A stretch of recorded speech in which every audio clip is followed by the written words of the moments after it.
Comment faire la différence en portugais, à l'oral, entre deux verbes qui se ressemblent lorsqu'ils sont conjugués à la même personne et au même temps?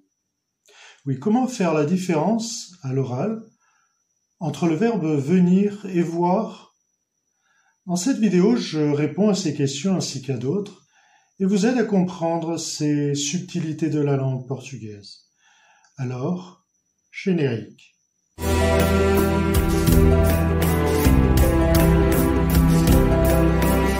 Bonjour, c'est Philippe. Bienvenue sur ma chaîne où j'aide les francophones à apprendre le portugais. Mon approche sur cette chaîne se fait essentiellement par l'explication de la langue, mais également par d'autres façons, puisque, selon moi, l'explication de la culture du pays ainsi que son histoire sont également essentielles pour comprendre la langue, dans la mesure où l'apprentissage d'une langue ne se résume pas à l'acquisition de vocabulaire et quelques notions de grammaire. Si vous êtes nouveau sur cette chaîne, n'hésitez pas à vous abonner, puisque je publie régulièrement par semaine.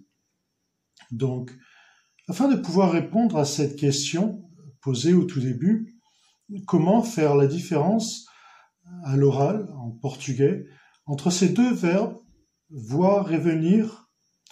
Rendons-nous sur mon ordinateur afin de pouvoir répondre à cela. Voyons alors comment nous pouvons expliquer ces particularités, ces subtilités de la langue entre le verbe venir et voir. Alors, quand écrit-on le verbe venir et le verbe voir?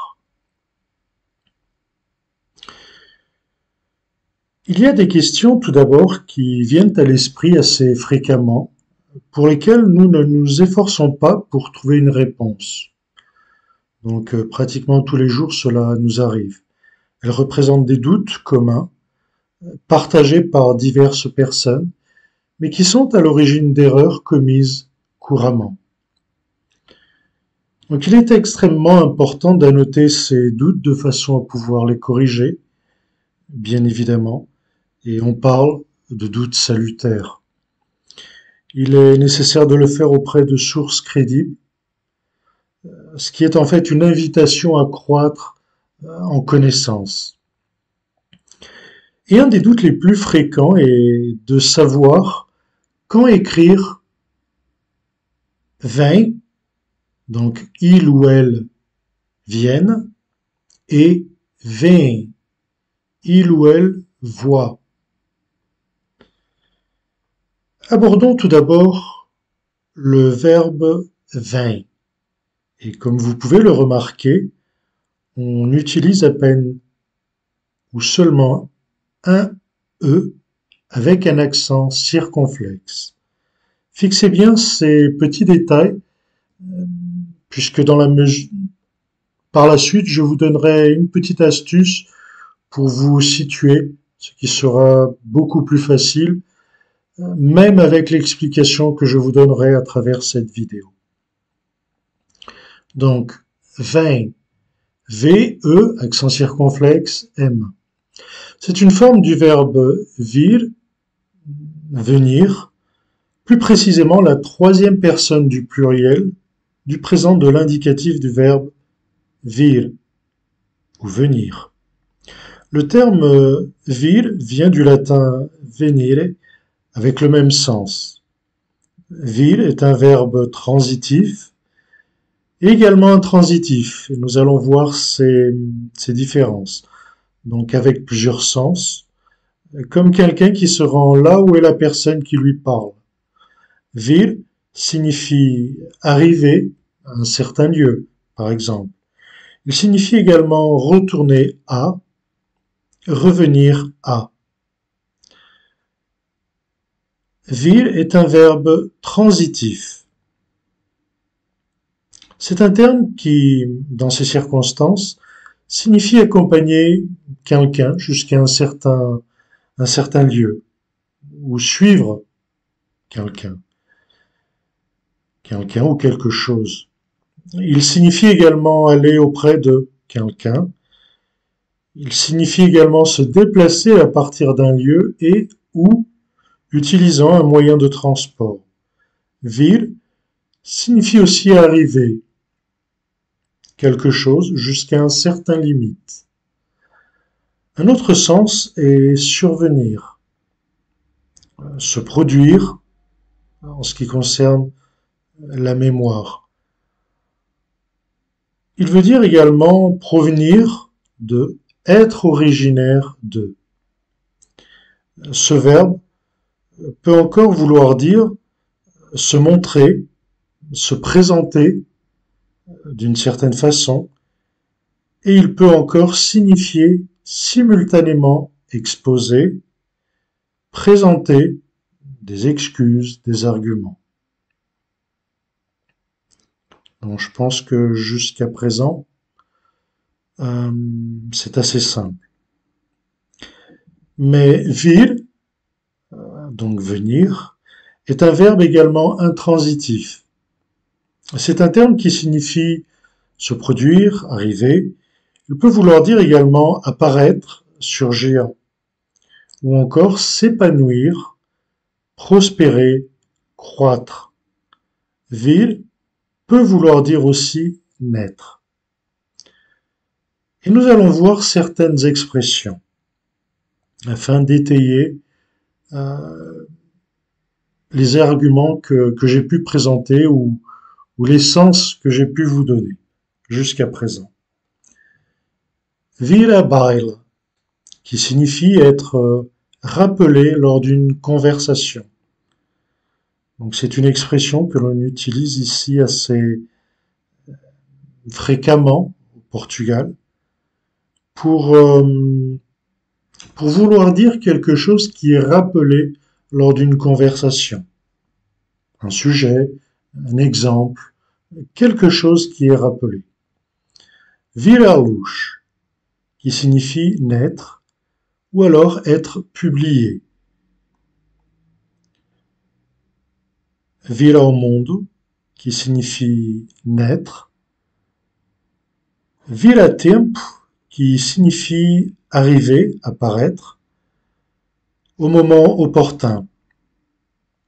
Mais ce verbe également peut être utilisé dans le sens de vouloir dire marcher contre. Et là, on l'utilise sous la forme ou sous l'expression vir sobre. Comment utiliser le verbe? Vir a signifie arriver. Par exemple, ele veio ao norte visitar os pais. Donc il s'est déplacé ou il est arrivé au nord, partant du principe que cette personne habite l'Algarve, comme c'est mon cas d'ailleurs. Il s'est déplacé au nord pour pouvoir visiter ses parents. Et dans ce cas, on dit ele veio ao norte visitar os pais. Deuxième exemple, ou deuxième façon d'utiliser ce verbe. Vir com signifie accompagner. Ele veio com a namorada. Il est venu avec sa fiancée. Ou il est venu avec la fiancée, pour être plus précis. Vir para signifie se diriger vers. Venham para a mesa. Venez à table. On ne dira pas venez vers la table, mais prenez place à table. Venez à table. Quatrième exemple ou quatrième façon d'utiliser ce verbe. Vir por signifie traverser. Par exemple, viemos de carro por Lisboa. Donc, nous sommes venus en voiture par Lisbonne. Donc, nous avons, ou nous sommes venus, nous nous sommes déplacés, nous sommes venus en voiture traversant Lisbonne.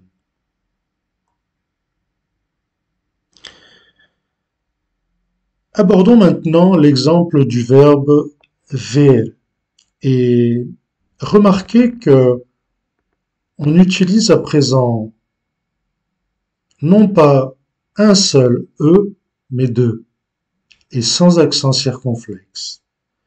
D'ailleurs, lorsque l'on utilise le verbe venir, eles ou elas vêm, donc l'exemple que l'on vient de considérer, VE accent circonflexe M, eles ou elas vêm, remarquez que la prononciation, l'oral, diffère légèrement du verbe voir. Vêm, V-E-E-M. Donc, dans un premier cas, nous avons eles ou elas vêm. C'est une façon plus courte de prononcer ce verbe. Au lieu de vêm. Donc, on accentue le deuxième E d'une façon assez légère. Donc, le premier, oui, mais le deuxième peut-être d'une façon presque imperceptible. Vêm. Donc, vêm est la forme du verbe ver, voir. Plus précisément, la troisième personne du pluriel, du présent de l'indicatif, donc de ver, voir. Ver est un terme du latin videre avec le même sens. Ver est un verbe transitif et en tant que verbe pronominal, voir signifie s'observer. Il signifie aussi se rencontrer, maintenir ou entretenir une relation, se trouver, se reconnaître. Il y a également des expressions du langage courant, parmi lesquelles, et nous allons voir, comme dans le premier cas, du verbe venir. Voyons certaines expressions maintenant à propos du verbe voir. Ver as estrelas ao meio-dia signifie souffrir une violente douleur de façon soudaine. C'est une expression qui est utilisée ici au Portugal pour décrire cet état. Donc, souffrir une violente douleur de façon soudaine. On dit ver as estrelas ao meio-dia. Deuxième exemple, ou deuxième expression, ver por óculo. Óculo signifie en soi, au pluriel, donc óculos, signifie des lunettes. Donc, ver por óculo, par un seul vers, pour ainsi dire, signifie ne pas réussir en fait ce que l'on voulait. Disons que on voulait faire quelque chose ou obtenir quelque chose et on n'a pas réussi tout simplement. Donc on est resté, pour ainsi dire, peut-être par la moitié, d'où l'expression par un seul vers, voire par un seul vers. Ver por óculo. Troisième expression, ver-se e desejar-se, signifie être sérieusement gêné ou dans de graves difficultés. Quatrième expression, ficar a ver navios, signifie être trompé, ne pas obtenir ce que l'on prétendait. Et d'ailleurs, dans une précédente vidéo, j'ai pu expliquer cette expression ainsi que d'autres. Je pourrais vous mettre la référence de cette vidéo dans la description, donc sentez-vous à l'aise pour pouvoir voir l'explication de cette vidéo ainsi que d'autres. Donc, ficar a ver navios signifie être trompé, ne pas obtenir ce que l'on prétendait. Não ver boi signifie être très bête ou idiot. Ce n'est pas en soi une expression péjorative, mais le sens pourrait faire comprendre cela. Mais bon, c'est une expression que l'on utilise assez couramment, mais ça n'a pas un sens, pour ainsi dire, péjoratif. Donc, non verumboy signifie en soi être très bête ou idiot. Comme vous avez pu déjà le remarquer, le portugais est une langue qui utilise beaucoup l'accentuation. Et, et dans le cas de ces verbes, il est intéressant de comprendre cela. Donc, voyons quelle est l'explication que l'on peut donner à propos de ces deux verbes. Eles vêm, du verbe vir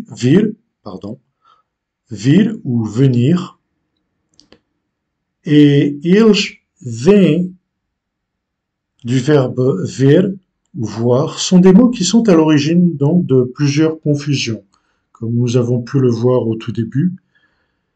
Plusieurs confusions qui mènent à des erreurs qui peuvent représenter des moments plutôt frustrants. Et je le répète plus d'une fois et à nouveau,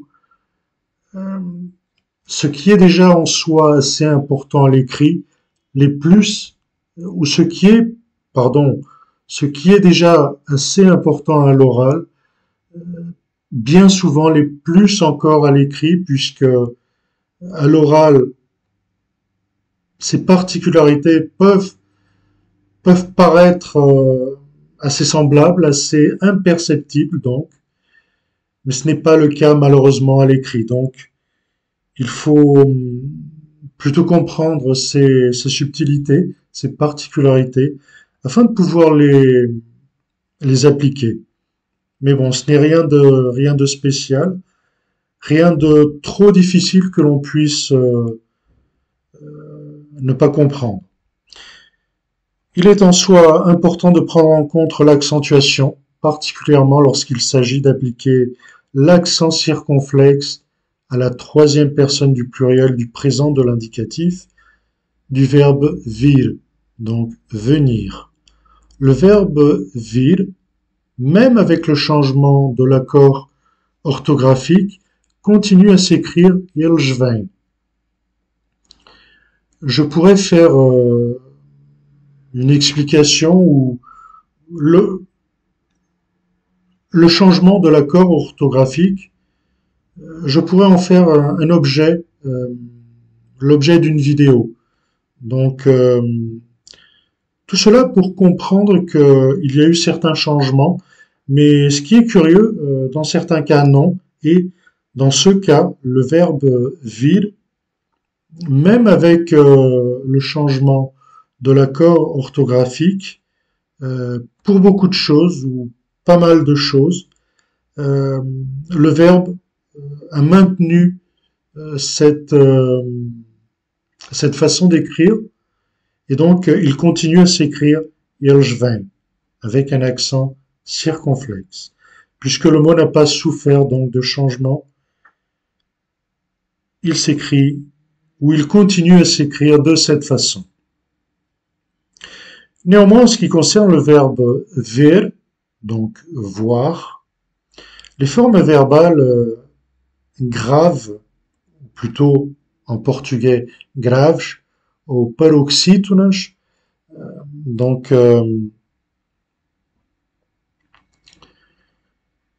en portugais on travaille beaucoup avec l'accentuation, comme je viens de le dire. Et prenons un mot, la dernière syllabe d'un mot, on parle de accentuation aiguë, grave, donc la dernière aiguë. Si l'accentuation est faite sur la dernière syllabe, on utilise On utilise une accentuation aiguë, pour ainsi dire. Si l'accentuation est faite sur l'avant-dernière syllabe, elle est considérée comme, on utilise le terme grave, ou paroxytona. Et sur avant-dernière syllabe, on utilise le mot jdrouchla. Donc les formes verbales de la troisième personne c'était juste une parenthèse, excusez-moi. C'était juste une parenthèse pour expliquer donc un peu cette question, cette particularité de l'accentuation, puisque ça peut paraître un peu confus pour quelqu'un qui étudie le portugais comme langue étrangère. Mais rassurez-vous, ce n'est rien de trop difficile qu'on ne puisse pas comprendre. Donc rien d'impossible. Donc les formes verbales de la troisième personne du pluriel du présent de l'indicatif ou du conjonctif dans laquelle le E que l'on accentue est sous la forme d'un hiatus avec la terminaison "-ing". Donc je pense que vous devez savoir ce qu'est un hiatus. C'est la succession de deux voyelles dans un même mot. Et dans ce cas, la prononciation est faite sur les deux lettres. Donc, je n'ai aucun exemple pour vous donner sur le moment, mais bon, il y a des syllabes où l'on accentue de façon unique les deux lettres. Mais dans le cas d'un hiatus, lorsqu'il y a une succession de deux voyelles dans un mot, dans un même mot, dans d'autres conditions, il peut y avoir une succession de deux mots, mais c'est une autre question. Et je pense que ce n'est pas l'objet de cette vidéo, donc je ne vais pas vous confondre davantage. Mais bon, on prononce séparément les deux lettres. Et là, ce qui est le cas du verbe ver ou bien vem. Donc on accentue le premier E et le deuxième, bien que le deuxième soit de façon plus légère. Donc reprenons l'explication. En ce qui concerne le verbe ver, voir, les formes verbales de la troisième personne du pluriel du présent de l'indicatif ou du conjonctif dans laquelle le E que l'on accentue est sous la forme d'un hiatus avec la terminaison "ing", ont cessé d'être accentués à l'écrit. Donc prenez bien note. À l'écrit, il n'apparaît pas, on n'écrit pas un accent. Donc on n'appose pas un accent à l'écrit en ce qui concerne ce verbe. On ne le fait plus. Mais à l'oral, l'accentuation est faite quand même. Donc, on prononce vem. Donc, les deux lettres ou les deux E sont accentués, mais l'un un peu plus que l'autre. Mais bon, ces formes verbales ont cessé donc d'être accentuées à l'écrit, donc on obtient eles vêm sans accent. Le même résultat a été obtenu avec trois verbes qui se construisent un peu sur cette même base. Eles creem, donc on accentue les deux voyelles, les deux E, mais l'un plus que l'autre. Eles creem, donc il ou elle croit, du verbe croire. Eles leem, du verbe ler, lire. Eles prevêem, du verbe prever, prévoir. Et enfin, eles releem, du verbe relire ou bien relire. Donc voilà, c'était une explication que j'avais aimé vous présenter, puisque bien souvent, on se trouve face à ce dilemme de faire la différence ou de savoir écrire, puisque dans d'autres cas, ce ne sera pas comme ça. Ce ne sera pas tout à fait comme ça. Mais dans ce cas-là, même à l'oral, on s'aperçoit d'une petite nuance, une petite différence.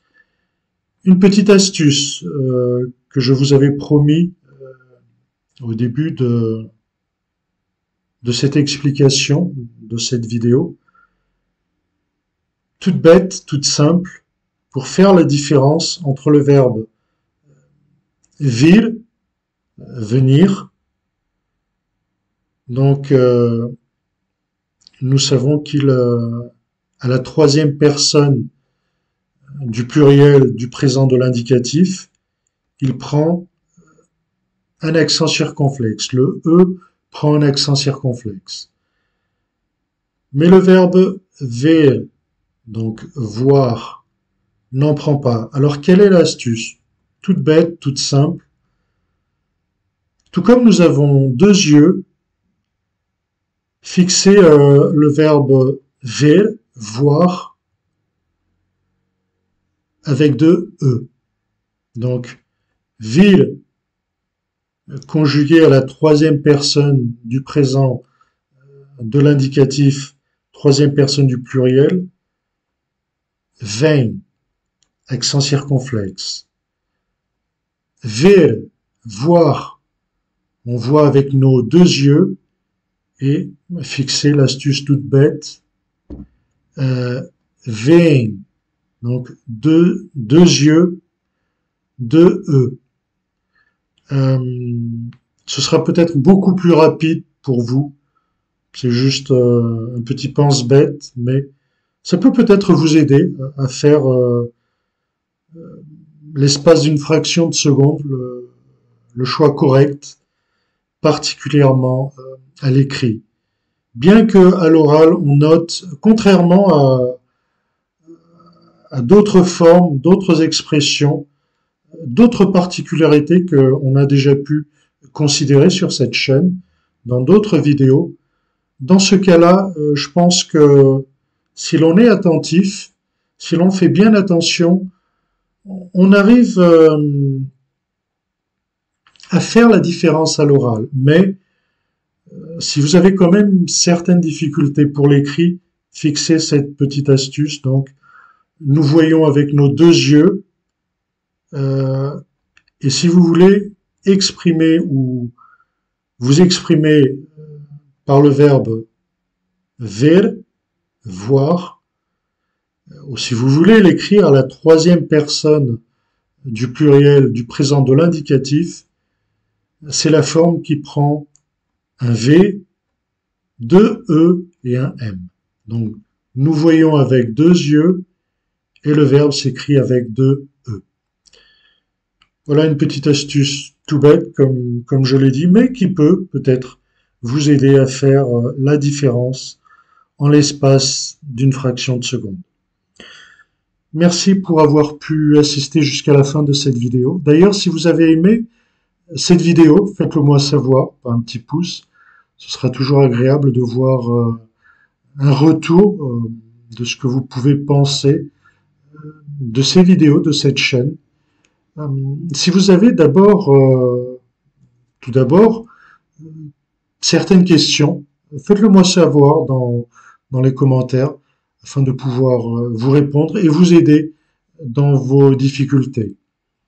Une fois de plus, si vous êtes nouveau sur cette chaîne, n'hésitez pas à vous abonner. Merci pour avoir pu, une fois de plus, assister à cette vidéo. C'était Philippe, à une prochaine vidéo.